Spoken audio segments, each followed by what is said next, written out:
Boa tarde a todos. Meu nome é Jéssica Gomes, sou advogada, atuante em Direito Administrativo e Direito Público, especialista em Gestão Pública e membro da Comissão de Compliance Estadual do Estado de Minas. Hoje nós estamos aqui para refletirmos sobre um assunto cujo tema é um olhar estratégico para o compliance e o accountability sobre a gestão dos escritórios de advocacia. Bom, inicialmente eu gostaria de agradecer a presença e a disponibilidade de todos os participantes que integraram essa mesa, dizer que é uma honra para mim poder presidir esse debate e também quero externar meus cumprimentos e agradecimentos à presidente da Comissão de Compliance, a doutora Camila Franco, que abriu espaço para que nós pudéssemos debater sobre este tema que é tão caro para a nossa classe profissional. Quando eu penso neste tema, né, eu penso que certamente nós iremos repassar aqui a respeito de um propósito que tem sido divulgado, amplamente debatido pela Comissão de Compliance, quando nós falamos em alavancar e trazer um novo olhar para o desenvolvimento da cultura de compliance na comunidade jurídica e, sobretudo, propiciando momentos como este para que nós possamos compartilhar experiências e aprendizados com colegas da classe, mas, sobretudo, ter também visão de outras perspectivas, de outros profissionais de outras áreas que possam também contribuir para esse desenvolvimento. O tema também faz com que a gente revisite conceitos e paradigmas do compliance. E para iniciar, antes desse debate, eu gostaria de fazer uma breve apresentação das pessoas que também participaram aqui da nossa mesa redonda. E é com muito prazer que eu inicio aqui a apresentação com a Sara Andrade, ela que é psicóloga, a Silmara Soares, que é historiadora, ambas são sócio-fundadoras da empresa Crux Desenvolvimento de Pessoas. Eu conheço há alguns anos e tive a oportunidade de acompanhar de perto alguns dos trabalhos que por elas foram desempenhados e tenho certeza que será um debate a nível multidisciplinar, né, tanto da visão aqui de um corpo jurídico quanto de uma empresa de desenvolvimento de pessoas. Eu quero agradecer também a doutora Ana Duarte pela disponibilidade, ela que também é advogada, é sócio-fundadora do seu escritório, cuja sede encontra-se localizada na região do Vale do Aço, em Ipatinga. É também especialista em compliance e na Lei Geral de Proteção de Dados e também professora do MBA da PUC Minas, lecionando na matéria de compliance digital. Bom, quando eu penso nesse tema, um olhar para o compliance e accountability, por um olhar estratégico na gestão do escritório de advocacia, eu acredito que é importante a gente fazer uma breve síntese sobre a noção conceitual mesmo, né? Nós sabemos que a palavra compliance, ela tem origem do termo em inglês to comply, que significa estar em conformidade. Mas estar em conformidade com o quê? Esse significado nos remete a uma necessidade de entender dentro de uma organização, e aí uma organização aqui, talvez no primeiro momento, num sentido mais amplo, mas estar em conformidade com o quê? Para eu entender qual é a minha necessidade de conformação, eu preciso compreender qual é a missão dessa organização, qual é o seu valor, qual é o seu objeto, para que eu possa identificar quais são as conformidades necessárias que devem ser observadas para aquele objeto. E aí, pensando, por exemplo, na estrutura de um escritório de advocacia, o compliance, a gente poderia dar como exemplo aqui o Estatuto, o Código de Ética do Advogado, né? E também a própria Lei Geral de Proteção de Dados, que vai afetar a relação do advogado com o seu cliente, desde a sua captação, com o manuseio de documentos, com o manuseio de dados, até a sua destinação. Mas também podemos pensar no compliance remetendo à necessidade de identificação do ambiente interno dessa organização, de alinhamentos internos membros dessa organização para que esse ambiente seja equilibrado e para que ele reflita não só no relacionamento entre todos os envolvidos da organização, mas que também reflita na própria reputação dessa organização, seja ele um escritório de advocacia ou não. Somado a este conceito do compliance, em breve síntese, eu acho que nós podemos caminhar para a noção da accountability. A accountability, eu gosto de entendê-la como uma responsabilidade, um engajamento com responsabilidade daquele indivíduo que integra aquela organização, com ética, com transparência, com responsabilidade, muito mais do que uma prestação de contas, muito mais do que um mero cumpridor de metas, um mero executor, mas um integrante da organização que consegue desenvolver a sua atividade, desempenhar a sua atividade com alinhamento da organização, mas com um propósito específico, com engajamento. E aí, mediante todo esse contexto, é que eu acho que nós podemos iniciar o debate da nossa mesa redonda, e eu já faço a primeira provocação, e eu gostaria de remetê-la à Sara. A gente sabe que não é fácil, né? Seja ela qual for a organização, a implantação, aliás, o desenvolvimento de uma cultura de compliance, né, com engajamento, seja ela qual for a organização, ela é desafiadora, né? Mas qual é a relevância, do seu ponto de vista, qual é a relevância do desenvolvimento deste olhar, da apuração desse olhar da gestão estratégica no escritório de advocacia, numa organização? Bom, boa tarde, obrigada, Jéssica, pelo convite. Prazer estar aqui com vocês. Bom, organizações são feitas de pessoas, né? E quando a gente fala aí de regras, né, de métodos, de processos, não adianta a gente implantar e ter tudo muito alinhado ali, se a gente não alinhar isso com as pessoas. Então, por isso a importância da gente conhecer a equipe, da gente trazer, da gente treinar, da gente desenvolver essa equipe. A gente está passando por um processo de muita mudança, né? A gente estava aqui antes dessa conversa conversando ali sobre startup, né? Sobre essas mudanças hoje que a tecnologia está nos proporcionando.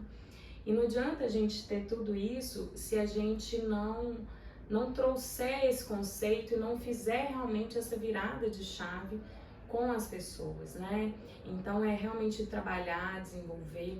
A gente percebe que nos escritórios de advocacia esse olhar tem aumentado, a importância de, né, entender essa equipe, levar um conceito realmente, fazer sentido, porque o engajamento ele precisa ser, para ele acontecer, né, que é o que as empresas tanto pedem, né? Eu preciso de uma equipe engajada, eu preciso de pessoas que entendam. Para que o indivíduo entenda realmente, ele precisa experimentar, ele precisa viver, ele precisa vivenciar. E isso não pode estar só no papel, isso não pode estar só no conceito. Então, a importância da gente ter realmente esse trabalho multidisciplinar, a gente entender, né, os setores, as equipes. Muitas vezes as pessoas falam, né, a gente até conversou um pouco sobre isso, de que a minha equipe não segue, né, o que está escrito, não segue a regra. Mas será que essa equipe sabe quais são as regras? Elas têm realmente uma clareza do que precisa ser seguido? Aquilo faz sentido? Quais são os valores dessa organização, desse escritório? O que realmente a gente não admite ali? O que a legislação não admite? O que não pode, né? Porque senão a gente fica ali chovendo molhado. Então, a importância de realmente a gente olhar para as pessoas, treinar, desenvolver, ter momentos ali que isso realmente faça sentido. Essa é uma palavra muito forte para a gente, né? E o ser humano tem buscado isso cada vez mais. Sim, sim, verdade. Eu tenho um fato, né, que eu acho que que também demonstra o quanto o compliance pode contribuir e agregar nesse desenvolvimento, que o compliance é interessante que ele pode ser desenvolvido e aplicado desde a constituição de uma organização, né? Mas ele também pode ser aplicado e desenvolvido durante o funcionamento, mesmo que aquela organização esteja ali já desenvolvendo a longas datas, né, com as engrenagens funcionando a todo vapor. Às vezes tem um fato específico, uma situação, por exemplo, a pandemia, né, que reformulou tantas organizações, mas em especial na área do escritório de advocacia, mas aí abrangendo também os tribunais, que foi um fato específico que fez com que o olhar, por exemplo, da área de tecnologia, ele se sobressaísse neste momento. E aqui a gente também está falando de uma norma de compliance, porque o judiciário inteiro está sendo virtualizado, os processos físicos. Né? Um fato específico trouxe um movimento de conscientização, de necessidade, e que fez com que essa ação de conformidade se tornasse necessária.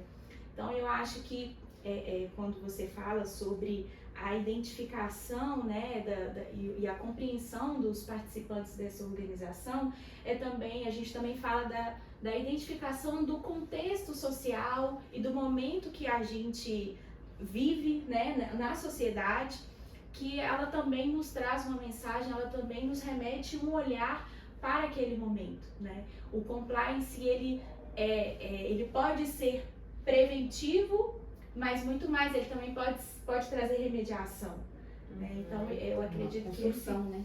Uma construção. E quando a gente fala de olhar esse contexto, também tem o contexto interno.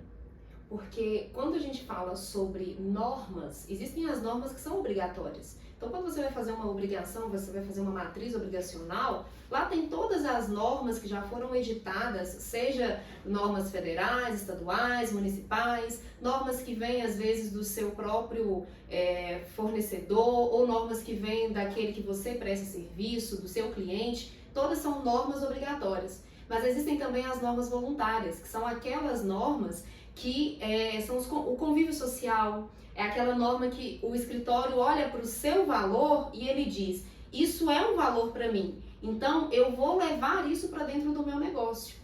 A gente fala muito hoje sobre diversidade e inclusão, né? É um tema que nos é caro e é um tema que nós ainda estamos aprendendo a respeito.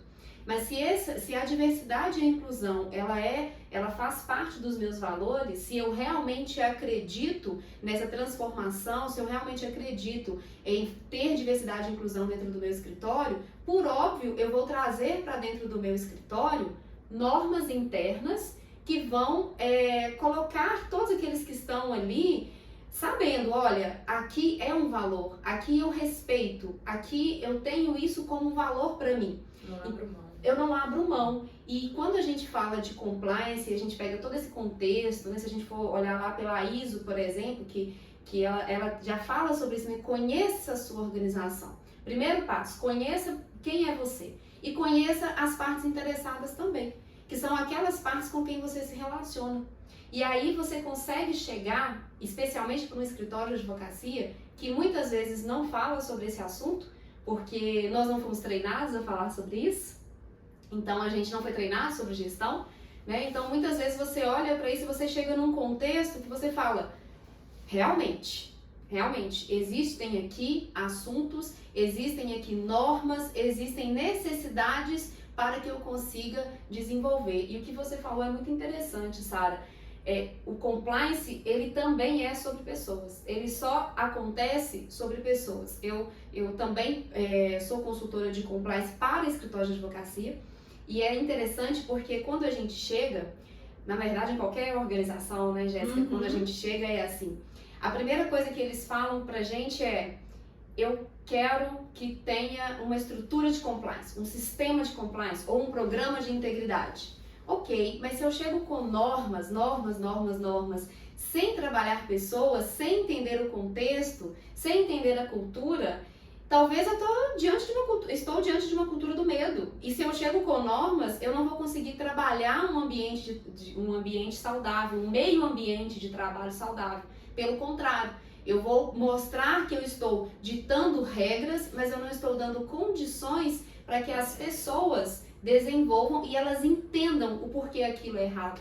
Que é o sentir parte, né? É o sentir Quando a gente fala parte. você falou da diversidade, o quanto que a pandemia quebrou isso, que é esse olhar da virada, né? Qual que é o padrão? A gente vem de uma sociedade que existe um padrão profissional, mas qual que é esse padrão? Né? A gente está ciente que estamos educando os jovens para profissões que não existem ainda. Exatamente. Então, quem é essa geração? Quais são esses valores?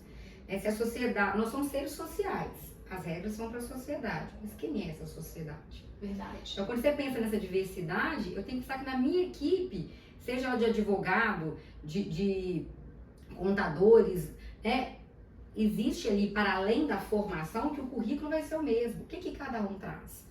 É quando a gente acredita que primeiro eu conheço o profissional. O que ele traz enquanto competência, enquanto habilidade para desenvolver? Qual que é o perfil desse profissional? Porque às vezes não é que a regra tem que ser diferente, mas o quanto cada um se insere naquela regra.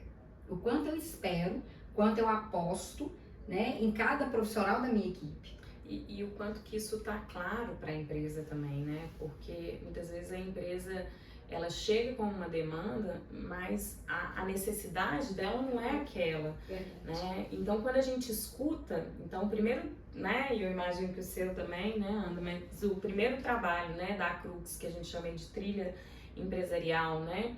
A gente tem também trilhas educacionais, mas quando a gente vai para essa empresa, escutar qual que é a demanda, né? Mas é escutar com o olhar de ir além do que ele está me contando, né? Que é o que a gente diz, a escuta, escutar é diferente de ouvir, né? Porque às vezes a demanda é X, e aí quando a Ana traz essa questão da gestão, né?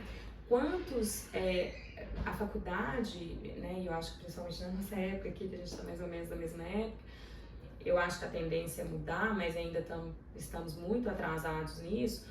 A faculdade tem formado a gente tecnicamente, né? Então, quando fala o escritório não está preparado para isso, né?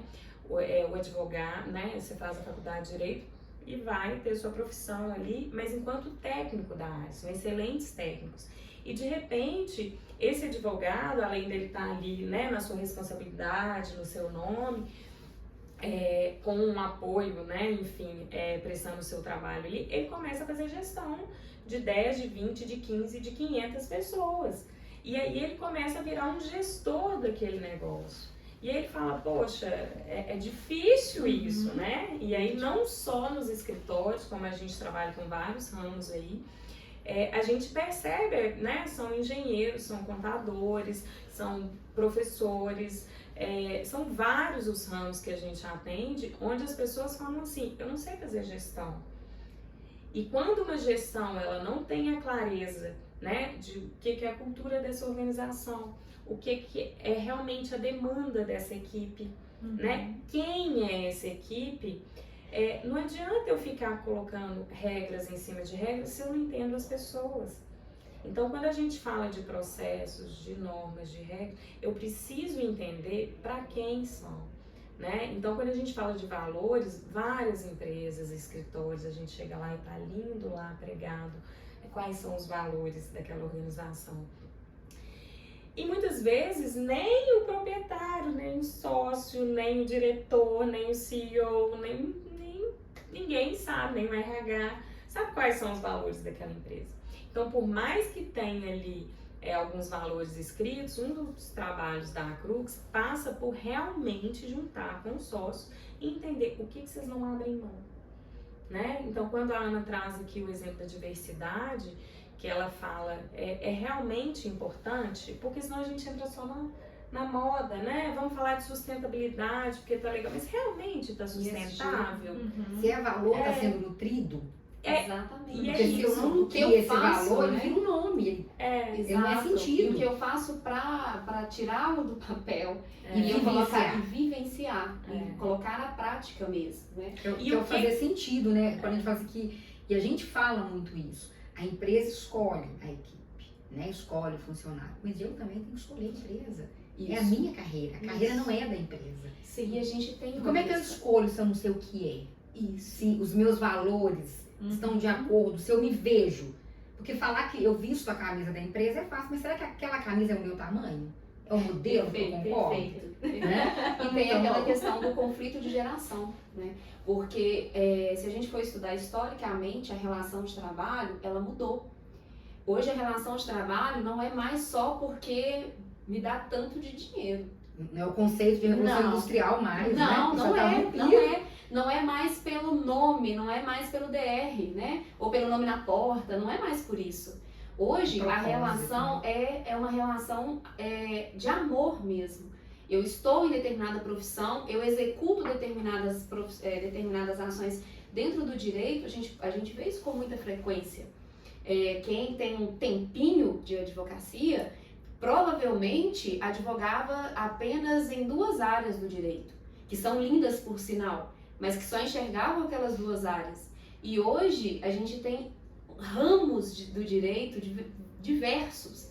E nós temos profissionais em várias áreas do direito que às vezes eu até falo, nossa, eu não sabia dessa ramificação. E mais por quê? Não é mais só por essa questão do quanto eu ganho ou do quanto eu quero ganhar, mas é pela questão da relação envolvida, Que é isso o meu pra mim, né? propósito envolvido. E falar de direito, falar sobre a advocacia, que nós também não somos preparados na faculdade para exercer a advocacia, quiçá para exercer gestão. Então é até interessante a gente comentar sobre o fato da própria OAB Minas, que tem aí tantas comissões, né? A de compliance é uma, que nós temos orgulho de fazer parte, a de empreendedorismo, a de inovação. Então são várias comissões para ensinar sociedade de advogados, que nos ajuda e nos dá esse apoio para a gente entender um pouquinho mais sobre esse processo de gestão. Porque algumas pessoas vão liderar escritórios, outras pessoas serão lideradas, mas a gente tem que entender que estamos todos no mesmo barco. Estamos todos em um processo de evolução e aprendendo. E o que isso tem a ver com compliance? Tudo. Tudo tem a ver com compliance.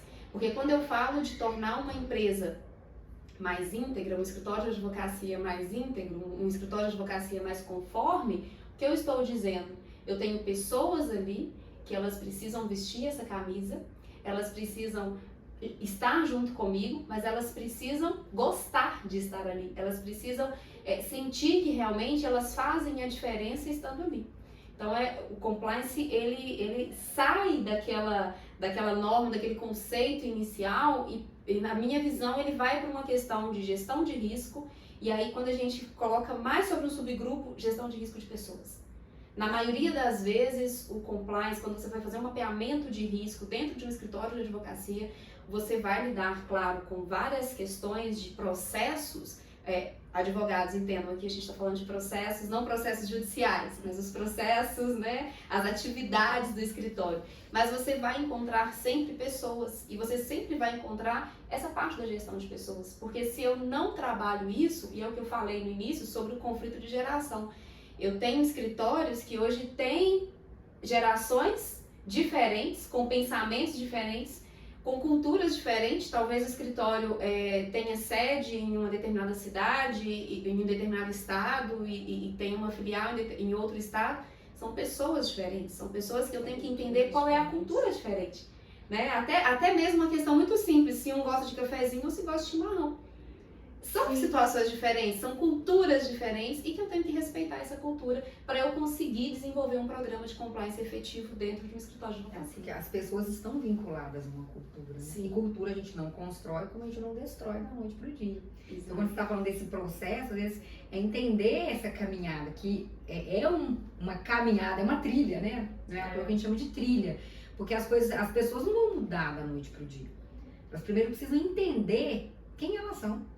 E entender que durante esse processo também, quando a Jéssica trouxe aqui no início, falando, uma coisa é você implantar no início de um escritório, de uma empresa, outra coisa é quando a coisa já está acontecendo, né? E é o que normalmente onde acontece o processo de conscientização. Estourou, a bomba precisa de preciso não, de não, convidado para resolver o meu problema. Mesmo aquela que nasce com a coisa, ela vai mudar no meio do caminho, porque as Vai, pessoas mudam. sim. E até o entendimento, né? Que aí eu volto no conceito da experiência, né? E às vezes quando a gente ainda tá, né, com um empreendimento, um escritório, uma empresa, enfim, o que eu vou abrir ali, no papel é uma coisa, né? A gente vai lá desenhar a marca, né? Pensar em todos os processos, como é que você vai fazer. Às vezes você tem uma ideia e depois a coisa vai fluindo. É muito comum a gente escutar isso nas organizações, nos escritórios. Às vezes eu comecei em um ramo específico e aí de repente a gente agregou um outro sócio que trouxe uma outra área e daqui a pouco, né, vieram mais e daqui a pouco a gente resolveu que não, que a gente isso aqui não foi efetivo ou que foi para... Então assim, esse processo a gente só vai saber vivendo, né, experimentando. E aí quando você precisa realmente implantar, né, desenvolver, falar dessa cultura, é algo que já existe e que ela vai sendo construída aos poucos, que muitas vezes a gente não sabe exatamente no que aquilo vai dar, né? Mas a gente precisa nortear, a gente precisa entender o que a gente não abre mão aqui, né? De onde a gente não sai, né? Se vai existir essa regra, vai existir por quê? Né? Qual que é o impacto dela? O que ela significa para essa instituição, para essa empresa, né? E o que isso vai trazer também, né? Porque o que a gente vê também é o quanto que realmente aquilo acontece é inerente às pessoas que estão ali. Então não adianta a gente ter um valor, e a gente já foi muito questionado sobre isso quando a gente vai para a equipe, né? A gente está ali, que a empresa foca em desenvolvimento de pessoas, né? Vou dar um exemplo aqui. Mas a gente na prática sente que ninguém tá nem aí pra gente, né? Ou a gente fala de diversidade, mas na prática a gente vê situações aqui extremamente constrangedoras. Então isso são pontos que não podem realmente acontecer.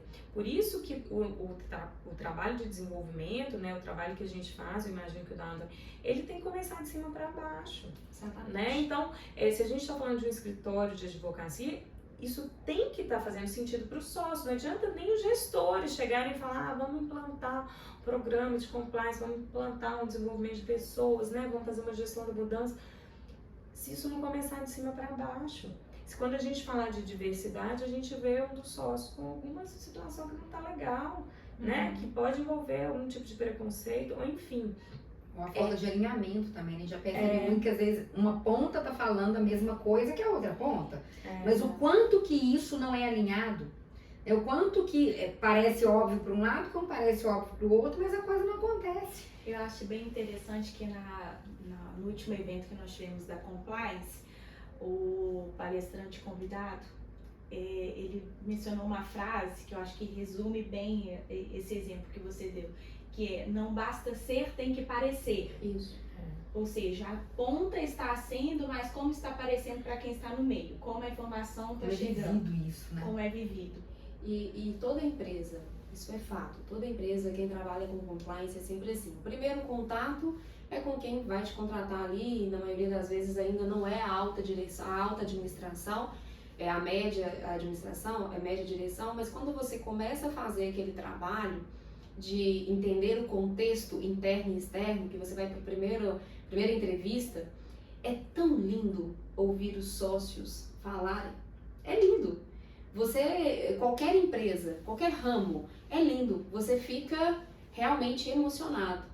E aí quando você começa a descer um pouco mais, então peraí, deixa eu conversar ali com a dona fulana, deixa eu ver o que ela tem para me dizer, o que o seu fulano tem para me dizer aqui sobre trabalhar aqui. E aí você começa a ver alguns olhares. Eu gosto muito desse momento de conscientização, eu trabalho muito a questão da observação, de estar ali e observando realmente, porque são algumas viradas de olhos que a gente percebe, né? Algumas coisas, e você fala, mas por que disso? E quando você vai vendo realmente, os sócios têm uma visão muito bonita do seu negócio, até porque se ele não tivesse, ele não estaria investindo naquilo, né? Mas talvez a comunicação, ela é falha, e ela não chega da forma como eles gostariam que chegasse. E o que eu percebo muito é essa ausência de comunicação, atrapalha.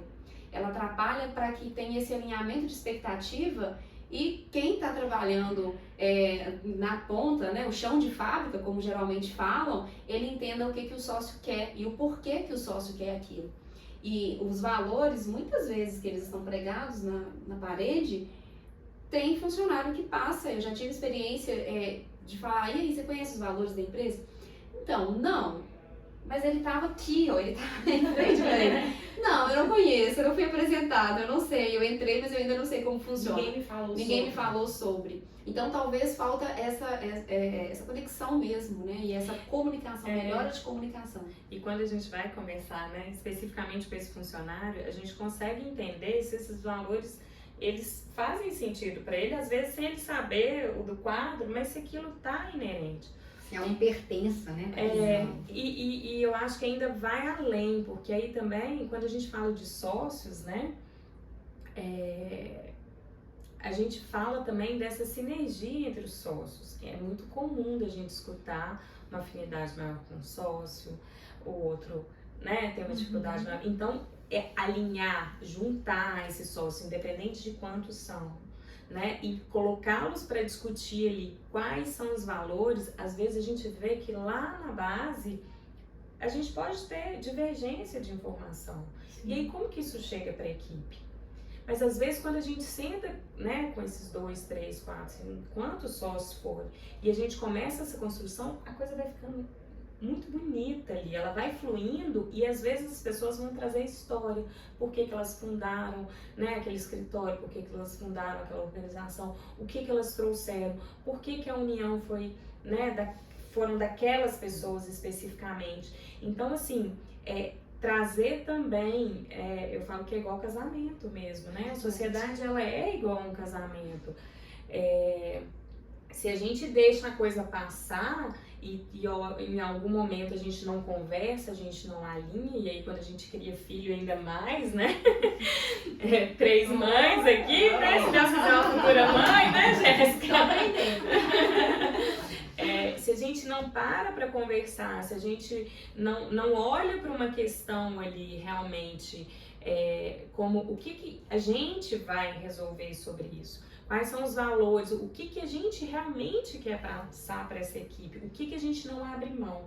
Se a gente não conversa, né, sobre isso enquanto sócios, e às vezes é comum isso acontecer, porque na correria do dia a dia, um assumiu lá a gestão mais estratégica, o setor mais comercial e vai fazer captação de cliente, enfim. O outro está na gestão mais técnica e está ali, vai lidando processo o dia inteiro. Tá, e aí? Né? Qual que é o momento que esses sócios sentam? Sim. Às vezes estão em filiais diferentes, né? E que é uma construção que, quando a gente pensa em sociedade, tem que ser... o resultado é o nosso, né? Porque são valores que cada um traz na sua bagagem ali. Mas quando você tem uma sociedade, o que sai de comum? Isso. E esse comum é construído junto. Não adianta eu falar, eu contribuo com isso, eu contribuo com aquilo. Não é o capital, é o valor. Então esse valor tem que estar sendo discutido ali, para ele ser transmitido, né, para a equipe. Enquanto você falava, eu até pensando aqui na questão da gestão de um escritório de advocacia, eu penso que também quando a gente conversa aqui sobre compliance, sobre a gestão do escritório, a gente tem que pensar que a gente fala não só para um escritório de pequeno porte, médio porte ou grande porte, mas também para o advogado autônomo que tem uma carreira profissional solo, né? Uhum. E aí, pensando nesses 3 segmentos aqui, às vezes nós podemos ter sim um escritório que tem bem estruturado e uma visão clara sobre essa missão, sobre esses valores, mas eu acho que como o CNPJ também é formado por CPFs, como a Ana já disse, aprendi isso com ela, gente. É verdade. Eu acho que também não pode haver, por parte do advogado, carreira solo, né, que é o seu próprio gestor, um receio de enfrentar o que também faz sentido para ele. Sim. Porque às vezes também repassar essa insatisfação, às vezes ela é um pouco mais fácil do que enfrentar o que faz sentido para a minha gestão. Por exemplo, uma área, né? Qual é a área que eu me identifico mais? Ou esses valores fazem sentido que está sendo repassado por essa organização? Quais são os sims e os nãos que eu vou, dentro da minha carreira, eu vou assumir, Exatamente. O né? que eu não admito, o que eu não quero, Qual que é o meu limite? Eu sou um Exato. case. Eu sou um É. case nesse assunto.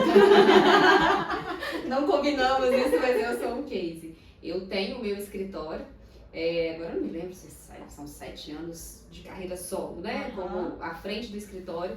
E aí eu fui aprender gestão, eu fui aprender que, opa, peraí, eu não sei nem advogar. Eu preciso aprender primeiro sobre pessoas para depois eu aprender sobre advogar. Né? Porque o advogar é técnico e a gente precisa mesmo de ter essa gestão. Então, à frente de uma equipe, eu precisei fazer isso. E não foi uma nem 2 vezes, foram várias vezes, né? Então, assim, já tive nós temos muito bem definido lá no escritório, fizemos esse dever de casa, então nós temos muito bem definido quais são os nossos valores, aquilo que a gente não abre mão, o que a gente entende como entrega para o cliente, o que é essa expectativa para o cliente, mas ao mesmo tempo o que é para a equipe, o que faz sentido para a equipe. Porque a gente erra. Quem está à frente de um escritório erra, vai errar. Que bom que nós vamos errar para Sim. termos a oportunidade de aprender. Somos humanos. Exatamente. E a gente já chegou nesse patamar de falar, aqui não é uma área que eu me identifico, que a minha equipe se identifica, ou aqui não, esse cliente, ele não é um cliente com perfil para ser atendido pelo nosso escritório. E eu acho que isso é um processo, e eu falo isso com muita tranquilidade para dizer que não é uma regra que tem que ser seguida daqui para frente, mas que você tem que ter esse processo de conhecimento mesmo, autoconhecimento para você saber, porque ao longo do tempo você vai ter essa segurança de dizer o que você quer e o que você não quer. E a gente tem que pensar que estamos no momento, o boom da rede social. E muitos escritórios, e a gente vê assim com alegria alguns advogados com mais de anos de profissão, mais de 50 anos de profissão, que estão no Instagram. Na minha cidade, por exemplo, tem um advogado que eu sou fã dele, Dr. Barbosinha. Dr. Barbosinha Dr. Barbosinha é um ícone da advocacia de Patinga. E aí, o Dr. Barbosinha, outro dia, não tem WhatsApp, mas ele já está no Instagram. Eu falei, que legal, o Dr. Barbosa está por aqui também. Então, assim, a gente tem que pensar que essa rede social, ela também é uma forma de comunicação. E na rede social, eu tenho que comunicar aquilo que é o valor do meu escritório. Não é só comunicar os valores para a equipe internamente. É fazer esse trabalho interno e externamente. Não é ter um personagem lá fora e ser diferente aqui dentro. A gente tem que trabalhar como um todo, trabalhar essa cultura como um todo, para que ela realmente, quem olhar para aquele escritório, falar, esse sim é um escritório de referência para mim, é um escritório que eu quero trabalhar, é um escritório que eu me identifico, que os meus valores e os valores dele realmente nós nos identificamos em relação a isso, porque é um escritório que ele se preocupa realmente em trazer a sua realidade, a sua experiência para todos os envolvidos. E quando a gente fala de desenvolvimento de pessoa, é isso. Porque se eu desenvolvo as pessoas, elas vão ser naturalmente. Sim. Eu não preciso criar uma persona. Isso aqui é o funcionário padrão. Tem que vestir a camisa da empresa, todo aquele discurso que a gente sabe que existe, né, no mundo corporativo e que não precisa ser. Eu desenvolver as pessoas, né, não desenvolver, mas proporcionar caminhos, né, que a gente fala, a gente não desenvolve ninguém. A gente possibilita caminhos, ferramentas do potencial. Que as pessoas possam se desenvolver, é fazer com que elas sejam. Tanto que quando a gente criou a nossa metodologia, a gente tem esse caminho de, primeiro eu tenho que enfrentar vários desafios, mas tem que chegar um momento que eu vou ser. Isso que eu acredito enquanto profissional, porque a carreira é minha, a gente fala muito, né, as pessoas não são gaveta que separa. O profissional administra, a gente não deixa de ser mãe por estar aqui, né, a gente não deixa de ser... ter outros papéis sociais, bom, né? E que bom! Mas a gente administra isso.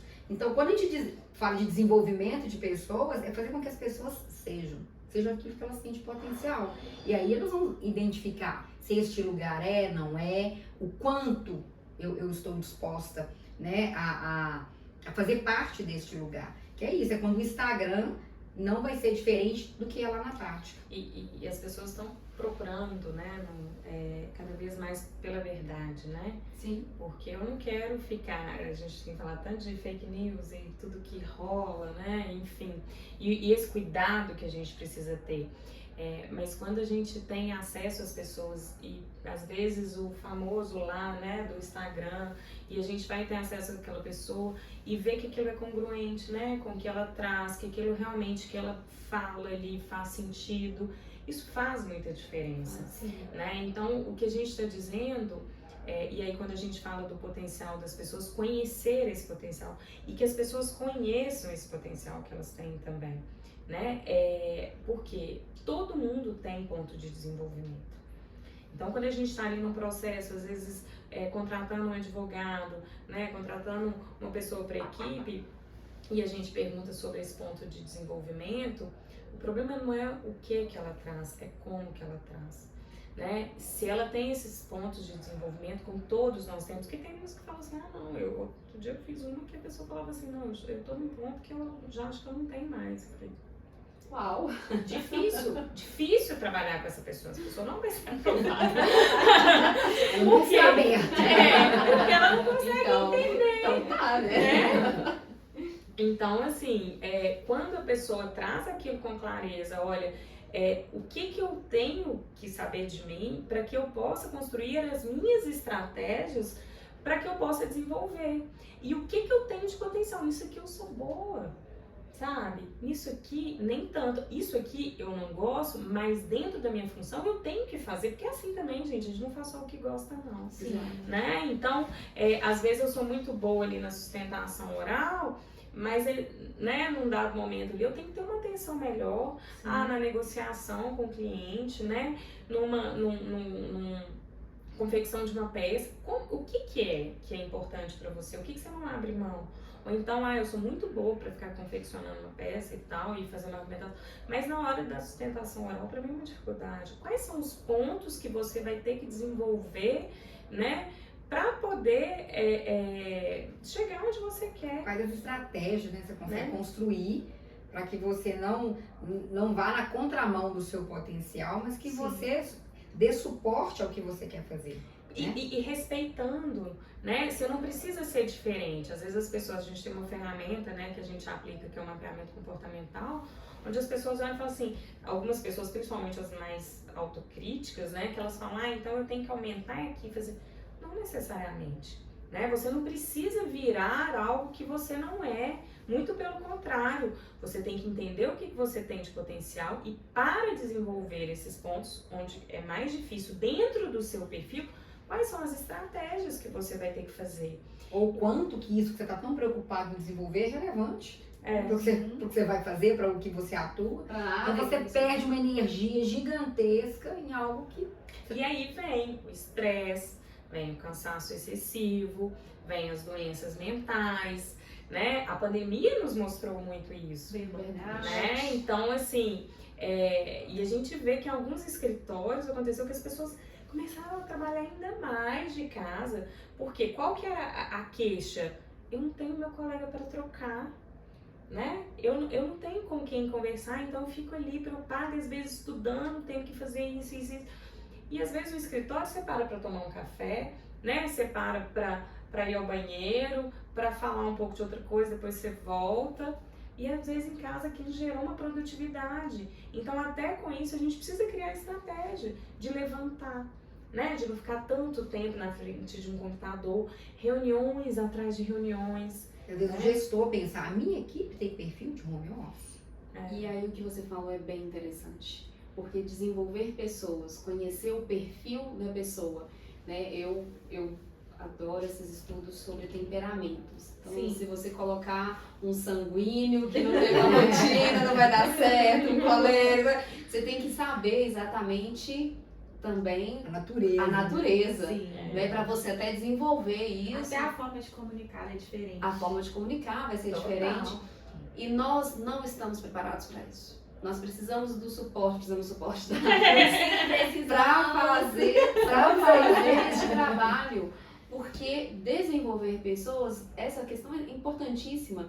está no home office, mas tem o perfil para estar no home office, realmente essa pessoa ela não está tendo uma crise de ansiedade. E quem tem que ter esse olhar? É a alta direção, é a alta administração, que vai para a média e vai desenvolver. Então, passando assim para uma parte bem prática, passando para considerando, né, a parte bem mais prática agora, o que pode ser feito? Primeiro, pensar. Você provavelmente tem no seu escritório, se um advogado com uma equipe menor, talvez não tenha essa divisão, mas alguns escritórios têm área civil, área trabalhista, o financeiro. Coloque também a área de gestão de pessoas. Pense nisso, coloque profissionais ali que vão desenvolver a sua equipe. Pense nessa parte. Mas meu escritório é muito pequeno. Desenvolva como consultoria externa. Procure ajuda a respeito disso.